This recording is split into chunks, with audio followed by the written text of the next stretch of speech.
All right, set it up. SmackDown was spectacular. Spectacular. Spectacular. I don't know how to do that. Espectacular. Yeah, it was great last night. Dave loved it. In the ending, we literally talked about that right before. It was the bust ending that I know I mentioned. I'm pretty sure we all expected something like that, but it was just. Look at the contrast, though, between Raw, where you've got Bayley with the crowd cheering that she deserves it, and she's, again, holding the title, keeping it, compared to SmackDown, where you've got Naomi relinquishing the title, and obviously Alexa Bliss basically taking it back. And again, look at the difference. In one example, people didn't like it at all with Bayley. Right. But in the other example, it makes sense with SmackDown. And although, some people say it was a little premature to give Naomi the belt, the fact is we're back to the point where we've got Alexa Bliss, moving in that direction with the title, who will be going against Naomi. So it just seems to make more sense on the SmackDown side. Plus, it's something that you get more invested in. You're saying, well, what's going to happen? I mean, clearly there's... I almost wonder if they did this because there was like, who are they going to bring in? Asuka, Trish Stratus instead because Naomi's injured. But it does appear, it almost appears that this is SmackDown's story. Like they wrote this on purpose. Like the story is going to be that she can't wrestle due to injury. She has to forfeit the title, but she'll be back in time for Mania. So if they plan, if this is part of their story, like this is genius to get because they've successfully. Gotten the heat and gotten sympathy for Naomi if she makes it back in time for WrestleMania. Well, that's my point. Also, speaking of everything going on, like you guys said, it's just like you said, the dichotomy between the two shows is unbelievable. They have this exact same story essentially, almost to a T, and the way it's portrayed on one show is riveting and exciting, and then the next show is just a boring sleep fest. The way it's executed, that's the key. That's what it's night and day. Execution, that's perfect. And the funny thing is, on Raw, this will make you even more infuriated. The original plan for Bayley was just slipped out with Wrestling Observer Radio. She wasn't supposed to win the title on the February 13th edition of Raw. She was supposed to win it at WrestleMania so she could defend it at Payback in her hometown of San Jose. And that was going to be Charlotte's first loss, or second loss, on pay-per-view, and they were going to end her streak at Mania.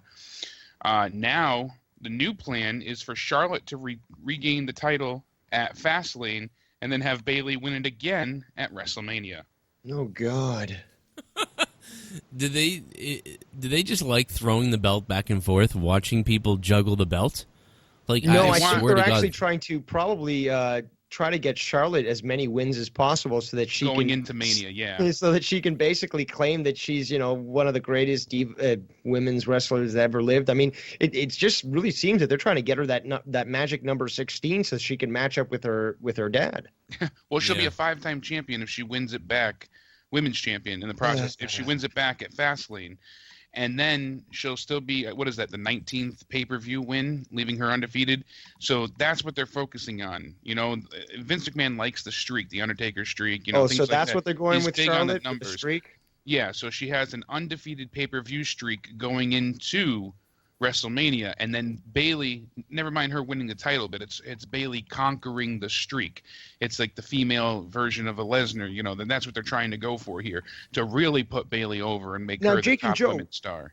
Jake and Joe, we talked about this actually on the State of the WWE, the WWE, the last episode, in regards to the fact that shouldn't the title holder be the one that sort of has the spotlight on them as opposed to a streak that, again, is manufactured? I mean, it just seems to be so illogical, and they're not focusing, in my opinion, on when there should be. No, this doesn't. They're 3 years away. I mean, they're years away from any streak meaning much from a person who's new. Like Charlotte is still new. Exactly. And I mean, you could say that they're rushing. I don't know if they're rushing things because of the way women are in wrestling, because it seems like the average woman wrestler spans 3 to 5 years.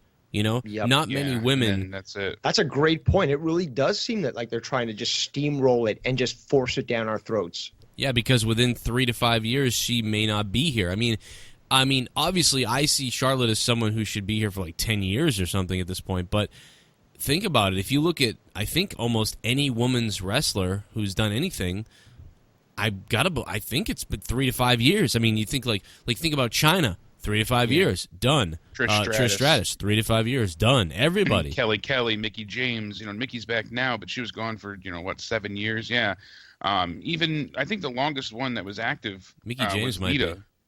Lita, yeah, and Lita hit 4 years or 5 years. Yeah, but even then, actually, she went into a managerial position after, with Edge. So she was still on TV, but she wasn't wrestling. You'd have to say Mickey James then, because Mickey James is.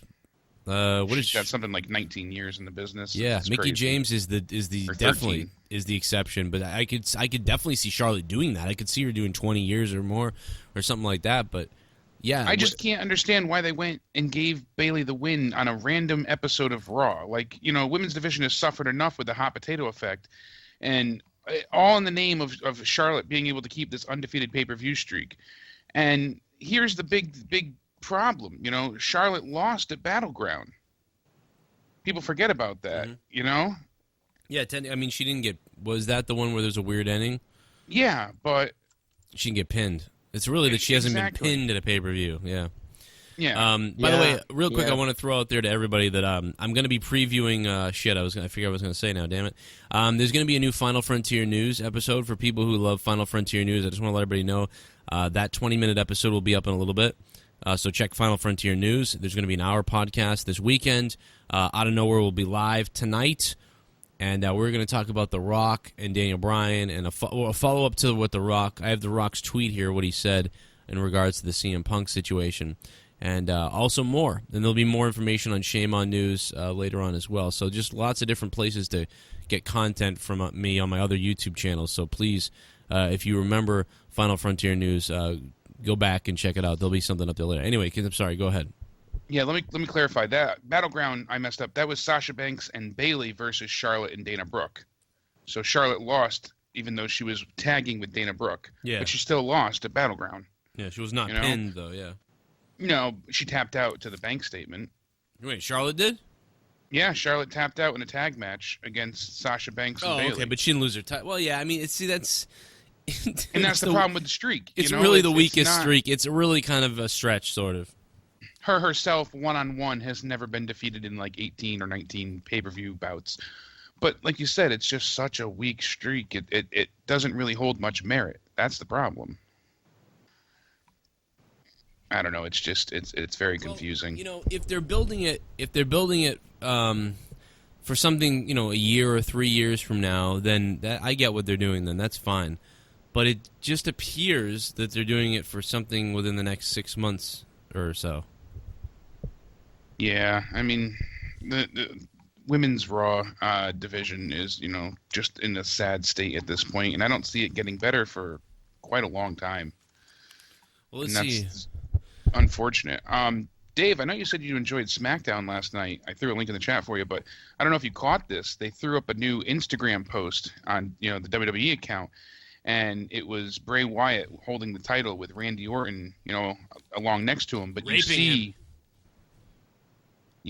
I saw that staring photo. Randy staring at the title, and it came straight from the WWE's Instagram account, so it's clearly sort of prelude, setting the ground, to, foreshadowing. Yes, for what we're going to see, and I think it's great that again they do have some sense to them, and the point, when it comes to social media and stuff, to sort of like give these hints, but also progress the storyline, because we're not living in the 80s anymore. The story doesn't progress solely from television.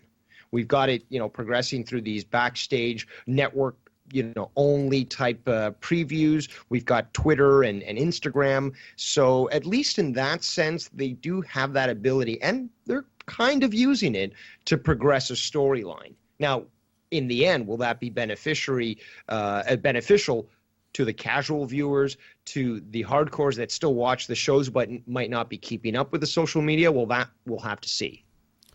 Well, I've got The Rock's tweet here. This is what he said as far as CM Punk's situation goes. He says, I work off instinct. Always listen to the people. Give them something special. Huge positive feedback from WWE Universe.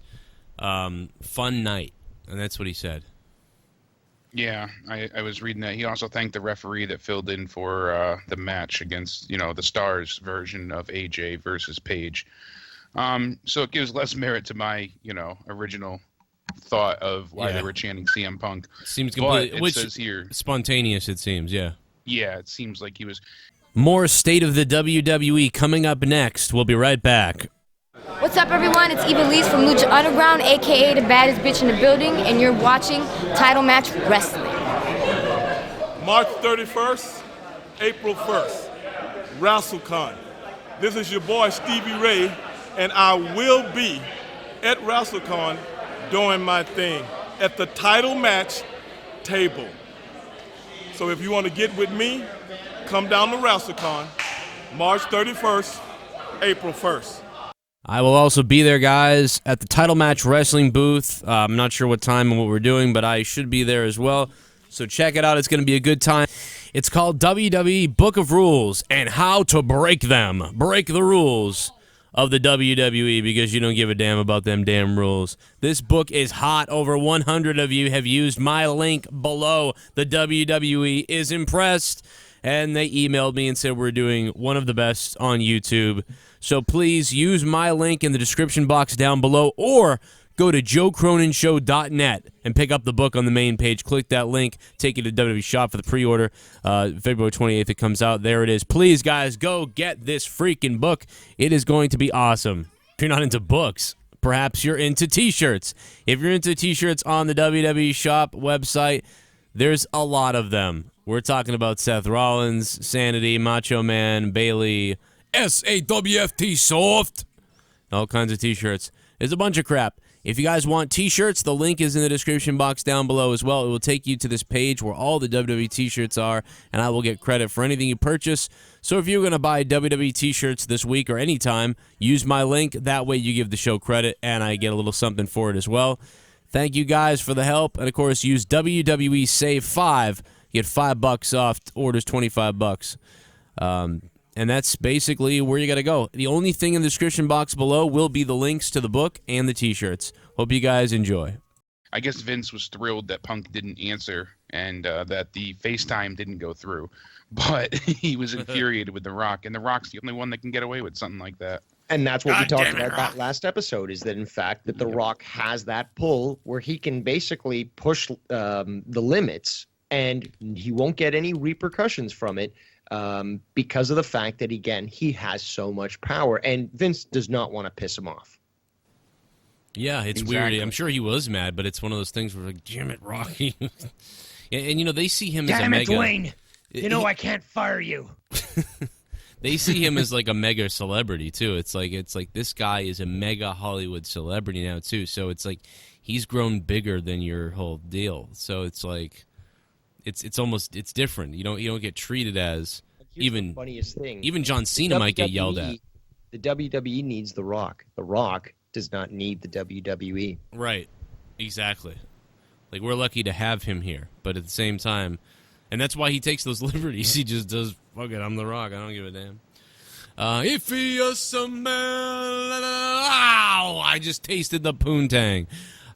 What else is there? Hey, Vince, what do you think about my call to CM Punk? It doesn't matter what you think. Sadly, yes, Stone Cold was only at Raw to see Charlotte, and other friends backstage. That was reported by. What does that mean? Her, when he was there on Monday, the only reason Stone Cold was there, apparently, Sportskeeda let us know, was that the Texas Rattlesnake was there just to meet friends and other superstars in Los Angeles. Oh, okay. So hey, you guys there was want no to get drunk and be fucked by a Texan?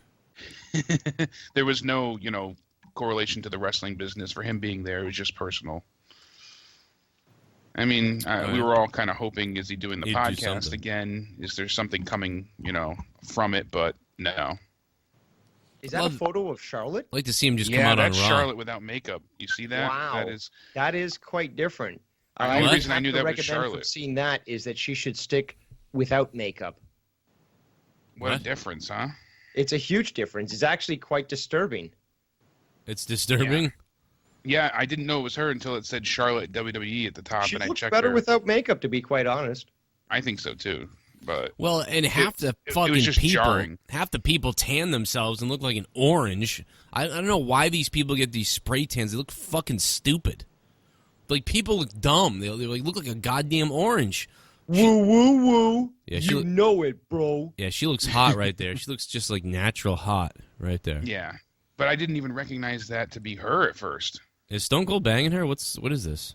I don't know. You know, you never put personal it past friends. the rattlesnake. What happened? Yeah. Doesn't he have a wife? She did do Braun Strowman. I mean, she was married to the guy, so.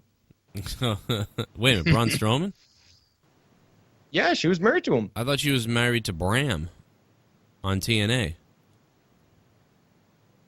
I think that was also another marriage. I think she's been through a few. What the fuck? I'd never heard of that. That's news to me. That sounds crazy, but look at her.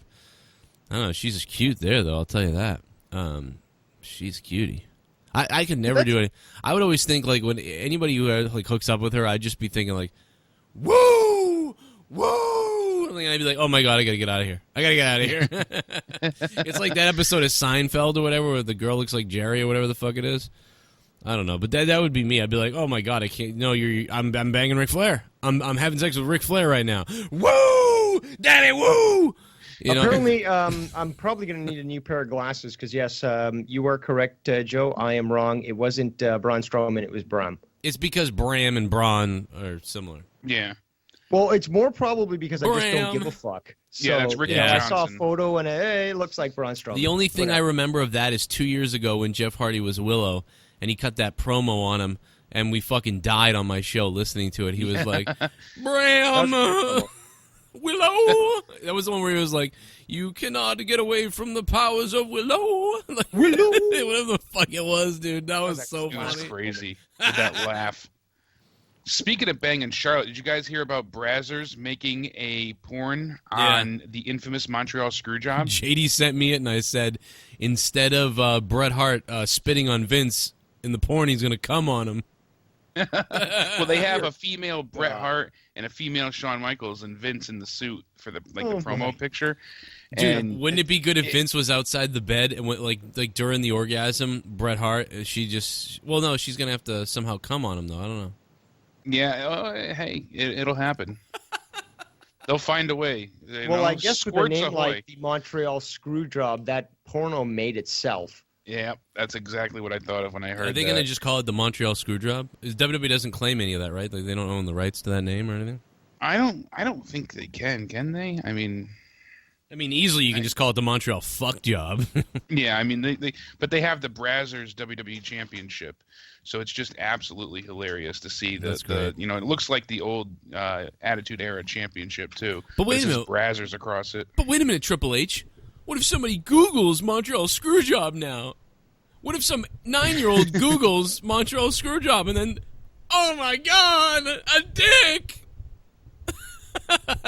I'm sorry. Speaking of trying to silence people, GiveMeSports.com also reported that tons of Hulk Hogan signs were confiscated at this past Monday's Raw. Tons of signs were. I saw that too. I didn't see those ones, but I saw just so many fucking people saying that their signs were taken. Well, actually, I saw a photo I'll be right back. Take over, guys, for a minute. I'll be right back. I saw a photo of a Hogan sign taken from Raw saying, "Where's Hogan?" And Hogan retweeted it saying, "I'm here at home watching Raw, brother." Yeah, that I had seen. There's actually a click. If you watch the third row here, security takes away their signs. That's the one that says, "Where's Hogan?"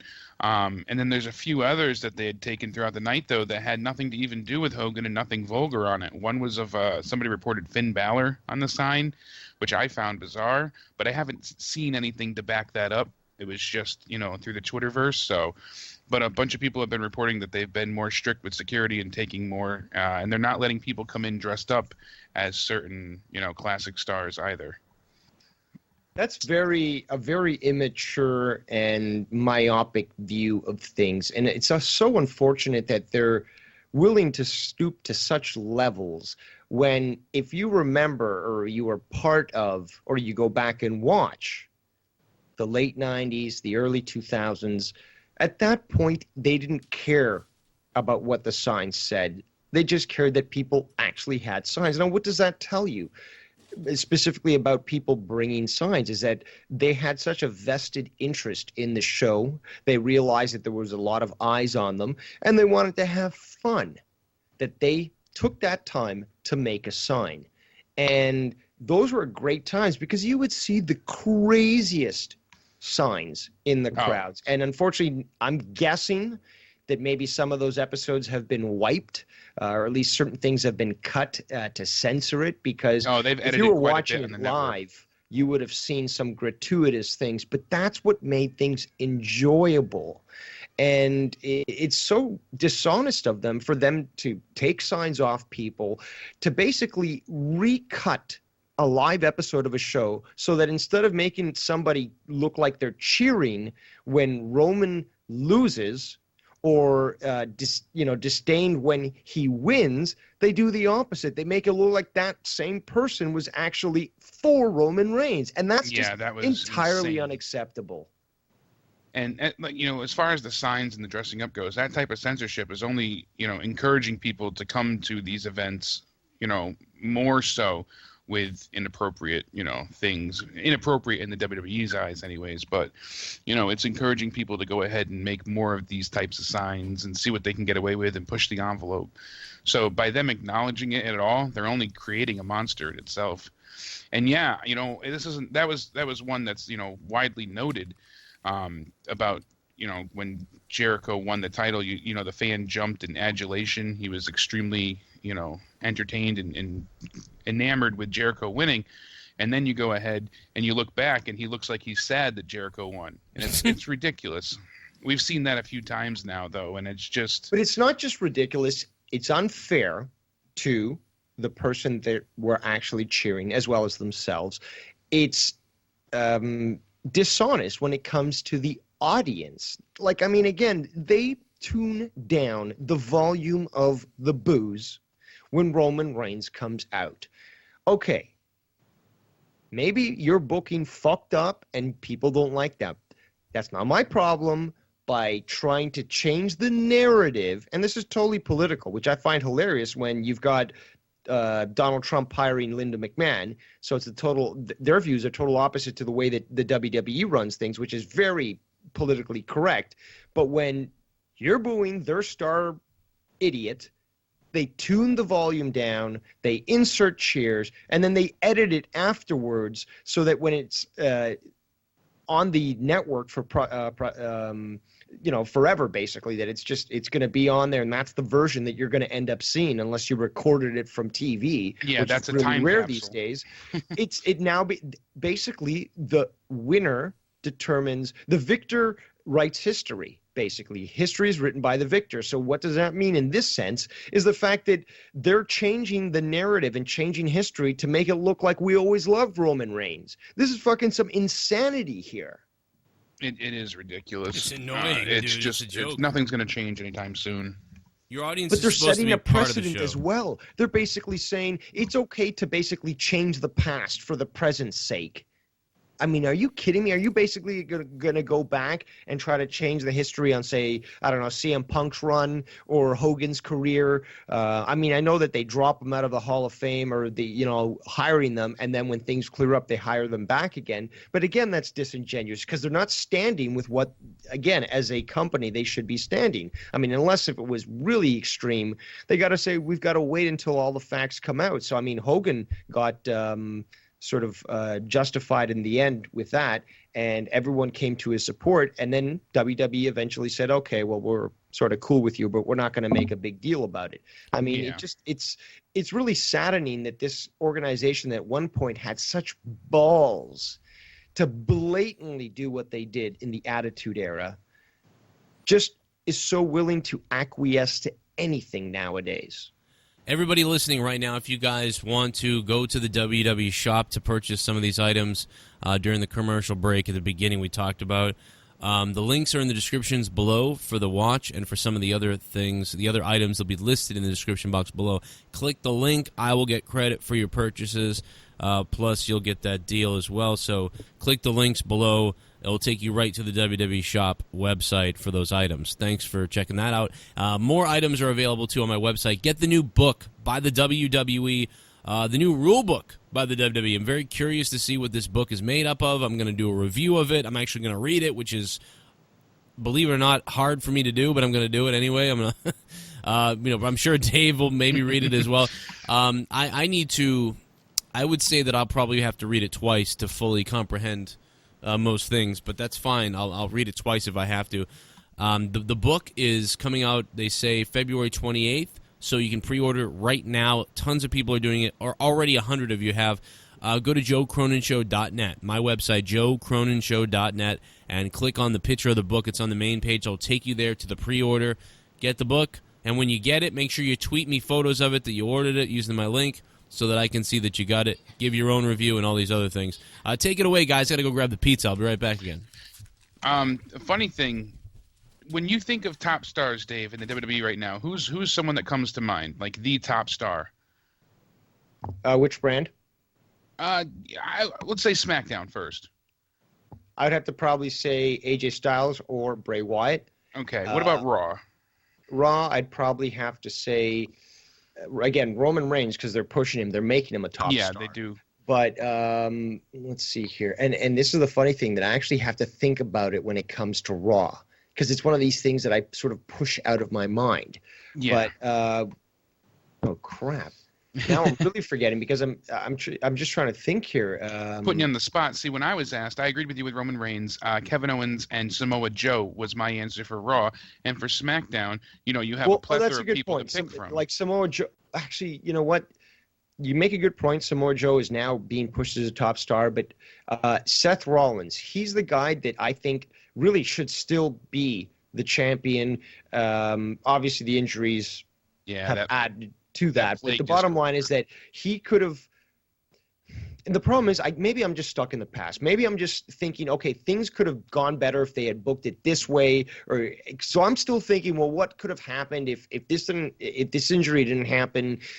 Hey, maybe we would be seeing Finn Balor and Seth Rollins, continue a feud, which I thought would have been great. So many different things that potentially could be, and I think that actually affects the validity of a particular star. So even though, again, Seth Rollins, I would say, is one of the big stars, he's not being pushed that much right now because, again, of the injury. So we see Samoa Joe, filling that void. But there's, again, so many potential individuals that could be top stars because they're full of talent. The problem is the booking. So we don't really get a full extent to who should be a top star because the booking is so shitty. Well, the reason I bring this up to you, and I agree with everything you just said, and I also, to comment quickly, I don't think you're stuck in the past. I think, like yourself, myself, and Joe, you, Joe, and I, we all know that, how booking should be. I mean, it's easier to book in hindsight, yes, but we also know at the time that looks like a bad idea, and we could execute it 1,000 times better, and it makes us question the writing. But the reason I bring up asking you about top stars is AJ Styles just did an interview with Goliath.com, and the funny thing is, he says, Samoa Joe and I were hoping to take TNA and make it a big deal. That was what we wanted to do. The problem was the person who owned the company, Dixie Carter, didn't see that in us. She didn't see us as the stars that put TNA on the map. And not just me, but Jerry Lynn, Christopher Daniels, Loki, all those guys who did great things. She didn't see it. To put it bluntly, she wanted to be WWE light, and nobody wanted to see that. And at one point in time, it would have been a great place to work, but she made it difficult. And it was the fact that she didn't see Samoa Joe or, AJ Styles to ever be the face that runs the place. She didn't envision them to be top stars. And now you have unanimously the entire, wrestling universe that WWE totes themselves for, claiming that AJ Styles is the top star overall. And it's just funny to think about how, you put a little bit of faith and stock into somebody and they really can turn things around. It's, it's interesting just to hear those comments. I actually think, again, this just history repeats itself time and time again. We've got Rocky Maivia, who, or Maivia, I should say, who basically got to a point where he wasn't getting over and people hated him. And at that point, he was given free reign and carte blanche to do his thing.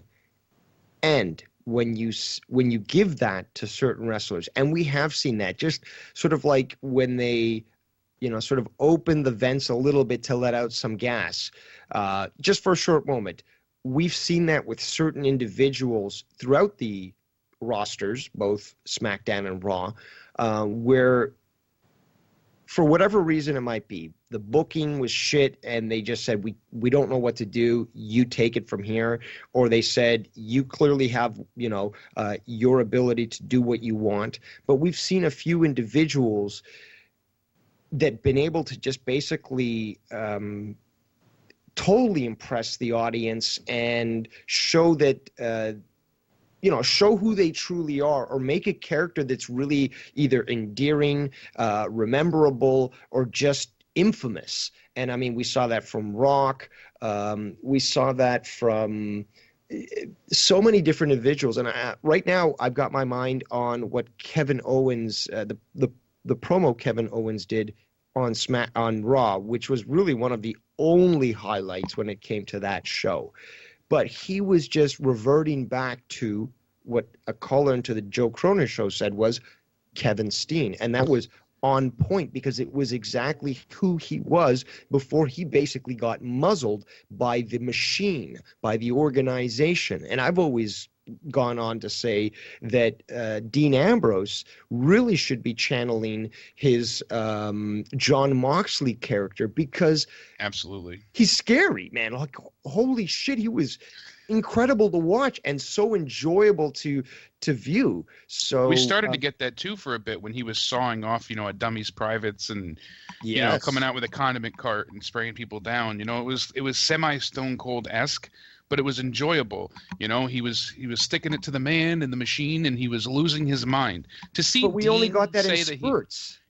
Exactly. That was the problem. To see Dean walk from the Royal Rumble to WWE headquarters in the blizzard, I know it was, kayfabe bullshit, but then you see him that Monday night when they were doing the interviews at the headquarters when they had that blizzard in Hartford, and he was just walking around the headquarters in Stamford, all crazy, like just going from room to room, and I loved it. It was everything that we wanted to see from him. And then it felt like, oh, he's going to get this push and he's going to get the belt, and look at that. The corporate machine grasped their fingers into him and they ruined him. And I kind of feel like he also, because he hates the media presence and spotlight and he doesn't like to do interviews and things like that, that he also in part ruined himself. I don't imagine him speaking up and saying, well, I don't care for this angle, I'm not going to do it. He even admitted to sabotaging a few things, like the Mania match. Brock said that he didn't want to cooperate with Dean and script or, come up with any ideas for their street fight. So Dean just went out there and said, fuck it, and just kind of rolled with it, and he said he semi-sabotaged that fight. So no, but here's the thing. Dean should have just acted like an asshole the whole fucking fight. It would have been funny. Well, hold on, guys. Hold on. I got to defend him to the point where he is an artist to his craft. And when he got to a situation where he realized he couldn't win because he was booked against someone that clearly had more pull and could really do, whatever they wanted, although he was trying to put on a good show and basically do what, wrestlers should be doing, is basically saying, like, working with their opponent to say, okay, how can we really make this whole thing pop? He got to the point where it's like, well, you know what? Nobody's working with me. I'll just make my paycheck and not give anything special because I don't have any options left. Yeah, I mean, you are right in that sense, but it almost feels like you had just said everything about Kevin Steen. It feels like Owens was in the back, and this is the only way I picture anyways, or I like to envision it, that he had enough. I mean, that's certainly what it feels like. I don't feel like this was WWE's plan. I mean, I think that's why the breakup happened sooner than expected with this Festival of Friendship. Something had to give. And even though I was against the breakup, it makes sense now. Looking back, like I said, in hindsight, it's easier to see. And I'm enjoying the fact that they split them up after hearing Kevin Owens' promo on Raw. And going back and rewatching it again yesterday, definitely I saw it in a different light. And it's funny, too. The Rock just put out a thing on Instagram today. He was speaking about how in 2012, when he was training to win the title back, he was working with Kurt Hawkins and Joe Henning. And after his workout, him and Kurt were talking about independent wrestlers, and The Rock said, dude, I just saw this guy last night on YouTube named Kill Steen or something like that. He's amazing. And Kurt said, that's my good friend Kevin Owens. And The Rock says, well, tell your friend he's badass, and I hope WWE signs him. Now, 5 years later, and relentless hard work, he's the WWE Universal Champion. And The Rock said, I like when good things happen to good, hardworking people. He's an asshole though, for growing a better beard than I can. So it was a funny comment, you know. It was a good little you know, moment between the two. But to see the picture, and he's pointing to him as champ, and Kevin's got a suit on. You know, he looks good. You got Kevin in a suit, for Christ's sakes. It's a good moment. I forgot to comment that about his promo, too. You know, when he was sitting there, he had the title. That was the first time the Universal title felt relevant. Made the title not a joke, finally. Worth something. It actually felt like the title wasn't a joke. This is what it should have been the whole time, you know? Exactly. By the way, Naomi did a big interview with Lillian Garcia. I guess Lillian Garcia is going to get all the scoops now. It's too bad I can't get these people on the show, but yeah, she's got her, you know, her contacts, obviously. She says, where the feel the glow thing come for? Naomi goes, did the WWE love the idea? She said, no, absolutely not. Took 2 years for me to get them to finally hear me out on this concept, this idea, and the entrance and everything. So apparently Naomi's been trying to do this for 2 years. That's crazy. Wow, and it got her over in a sense. You know, it was the entrance that got people hyped. Even you had said at one point, well, I didn't really care for the match, but I liked her entrance. Right. So it got people talking. Well, here's the thing. I want to mention this, and I'm not ashamed of this at all. I remember when prior to this, when she started coming out with those the glowing shoes and shit, and I had to say, like, I love that aspect of her character. I thought that was a really cool thing, and it was so unique. Set her aside. And then the fact that she incorporated that into something that clearly she was pushing for a long time, and it really came together perfectly. Like, this is, you know, she's really into that, and it fits what she's trying to project. And I think it's just wonderful that she was finally able to get that. But it's also disappointing to think, well, why do they continue to stifle people when they're the ones, you know, pushing something that they think will work well? Like, why is creative so high and mighty in regards to controlling their talent when the talent knows better than they do? Yeah, it's pretty sickening. Sure. When, you know, now you see her wearing those shoes is almost like a fuck it, at least I can do this. That's her, like, forcing her way into the thing she wanted to set herself apart. Yes. Yeah, it made her stand out for sure. And so dude, that's just stupid. It's another prime moment ruined by injury, as you know, Dave was just speaking about Seth Rollins and Finn Balor. It's another huge opportunity that, you know, I think could be avoided personally. These house shows, yes, the attendance has reportedly, which I don't believe.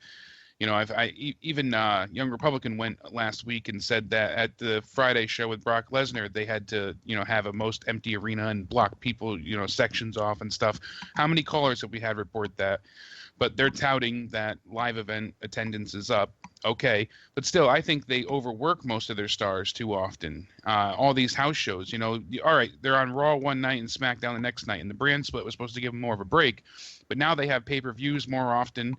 And, you know, then they have the combined shows, and then they have, you know, I mean, if you look at it, they had Royal Rumble, then 2 weeks later, you know, the people from Raw there were at a pay-per-view. And in between, they had 7 house shows and 2 Raws. You know, it's things like that. It's just too much. Or, excuse me, 2 SmackDowns and Elimination Chamber. You know, that either way, it's just, it's too much on their bodies. And it's not worth it for them to, I mean, look at how Seth got injured. It was at a house show against KANE. Did that need to happen? Was it worth it? That one. Now he's out. The Seth Rollins one, I don't mind as much because they were over in, you know, overseas, and those people don't see the WWE as much. So, like, yeah, okay. I forgive that. But they honestly, they need to make this money on these shows. They need to do these shows. So they're in a time right now where they have to go out there. Yeah, I mean, I understand that because they're hurting in other aspects, but it's just unfortunate that they have to overwork their talent to the point. I mean, can you imagine if all hands weren't on deck? You know, what the attendance would be then? Yeah, that's true. I mean, you are right, but it just, I don't know. I hearken back to a time where there was one live show, one Raw, and then one pay-per-view a month. Not even sometimes. So it just feels like they're being overworked. Speaking of returning from injury, Nakamura makes his TV return to NXT tonight. He's facing TJ Perkins. And on the same show, it's going to be Cassius Ohno versus NXT champion Bobby Roode. So that'll be a good one. Interesting. Want to make sure you catch that tonight. Well, hold on one second. I'm eating food as we talk. It's interesting Pizza. that Cassius Ono went with his old name as opposed to Chris Hero.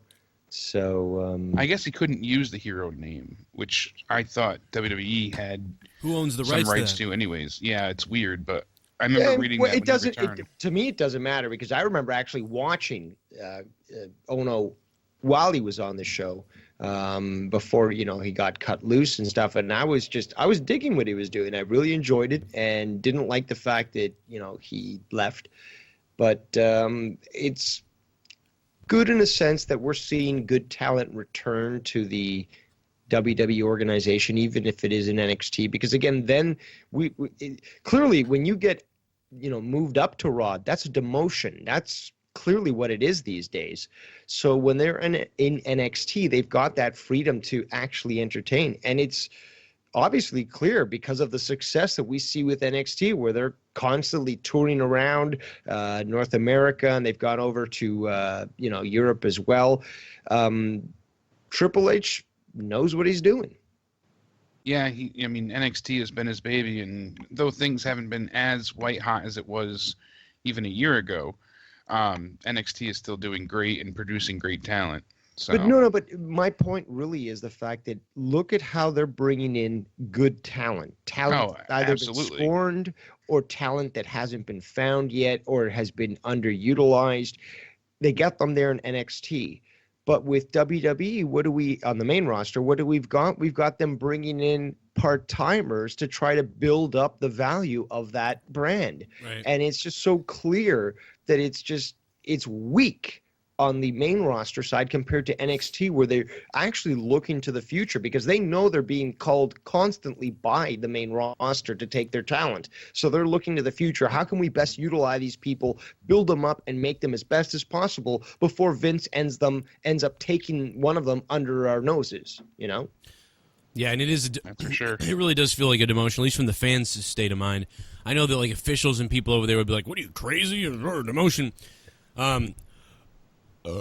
Yeah, just down fucking 4 pizzas, 3 chickens.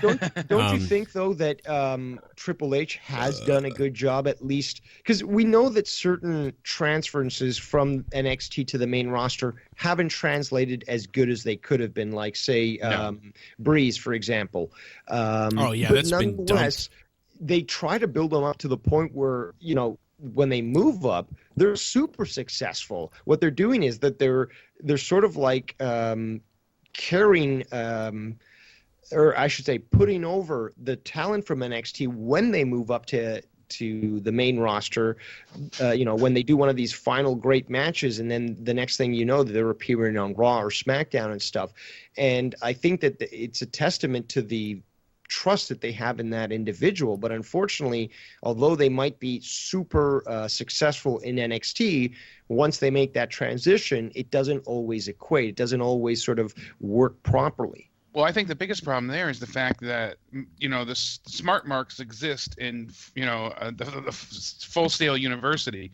You want to call it Florida State, and so they know Chris Hero, as Cassius Ono, they know who Nakamura is. But then you get to the main roster, and only 15 to 20% of the crowd probably even knows NXT exists, never mind watches it on a regular basis. And I don't think they do enough on the main roster to enlighten you about the up-and-coming talent. I don't think they work hard enough to really develop and show who's going to be debuting soon. And like with Finn, they showed a vignette of him at the draft episode that Joe attended on SmackDown.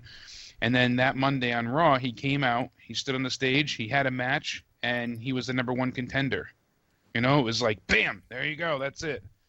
And it all happened in less than 5 days' time. So he got lucky because his demon gimmick is cool, and the entrance really got people excited, and Seth worked his ass off to get him over at that point too, and they put on, a hell of a match at SummerSlam. But for other people like Adam Rose, like, Tyler Breeze, that have these unique gimmicks, they just, turn them into a comedy moment, and that's unfortunate. I miss Tyler Breeze, dude. I almost wish he'd just go back to NXT. I miss watching him wrestle in NXT. Exactly. And there's points and times where I used to think, oh, NXT is a demotion. But you have to consider, and I read the article with Triple H, and it really opened my eyes. Actually, it wasn't the article; it was the conference call. He talked about, Nakamura isn't used to wrestling for the hard camera. Isn't used to, Nakamura goes out, and when he was in New Japan, he just wrestled, and the cameras filmed him. Well, now in WWE, the way they do it is you wrestle for the cameras. You don't wrestle for the crowd and they just film it. You have to know where to do spots, how to do call-outs, when a commercial break is coming, So it was a way for them to be trained but still be utilized at the same time. And I think it's good. Plus, it gets people to know the character and build up, rapport with the audience. So I enjoy NXT for that sake. It really is a better version of a training ground. I just wish they would, as you said, Dave, take the reins off of, quite a few people. Let them go. Let them do as they want. Maybe Roman has tried to have the reins taken off of him, no pun intended, and it just didn't work out. But I'd also like to see it happen with the club.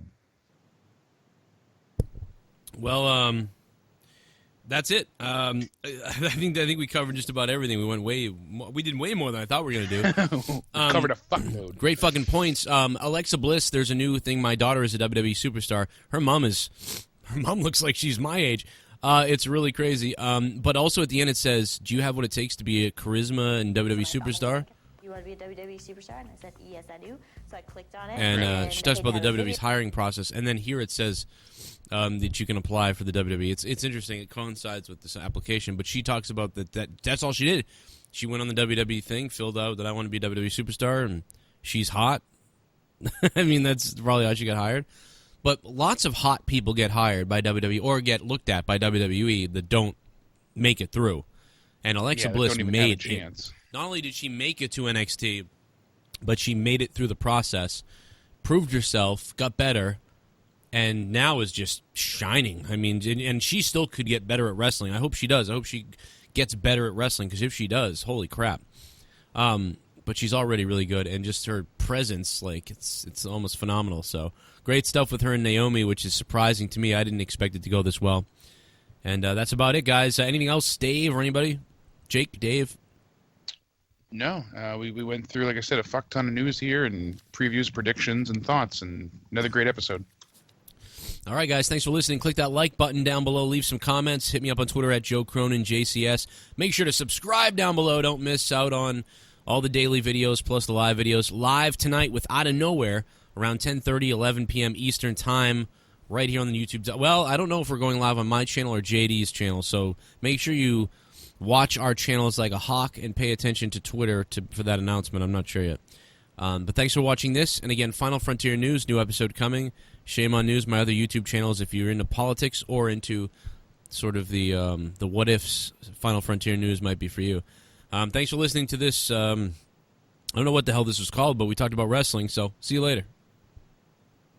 Oh, if you want to binge watch some more episodes, click on one of these videos popping up right now on your screen. You can click on your cell phone, your tablet. It's all clickable, so click the picture. It'll take you right to the video, unlike it didn't used to do before. Annotations now work. Click those things. More State of the WWE coming up next. We'll be right back. What's up, everyone? It's Eva Lise from Lucha Underground, a.k.a. the baddest bitch in the building, and you're watching Title Match Wrestling. March 31st, April 1st, WrestleCon. This is your boy Stevie Ray, and I will be at WrestleCon doing my thing at the title match table. So if you want to get with me, come down to WrestleCon, March 31st, April 1st. I will also be there, guys, at the Title Match Wrestling booth. I'm not sure what time and what we're doing, but I should be there as well. So check it out. It's going to be a good time. It's called WWE Book of Rules and How to Break Them. Break the rules of the WWE because you don't give a damn about them damn rules. This book is hot. Over 100 of you have used my link below. The WWE is impressed, and they emailed me and said we're doing one of the best on YouTube. So please use my link in the description box down below, or go to joecroninshow.net and pick up the book on the main page. Click that link, take you to WWE Shop for the pre-order. February 28th it comes out. There it is. Please, guys, go get this freaking book. It is going to be awesome. If you're not into books, perhaps you're into T-shirts. If you're into T-shirts on the WWE Shop website, there's a lot of them. We're talking about Seth Rollins, Sanity, Macho Man, Bayley, SAWFT Soft, all kinds of T-shirts. There's a bunch of crap. If you guys want T-shirts, the link is in the description box down below as well. It will take you to this page where all the WWE T-shirts are, and I will get credit for anything you purchase. So if you're going to buy WWE T-shirts this week or anytime, use my link. That way you give the show credit, and I get a little something for it as well. Thank you guys for the help. And, of course, use WWE Save 5. You get $5 off, orders $25. And that's basically where you got to go. The only thing in the description box below will be the links to the book and the T-shirts. Hope you guys enjoy.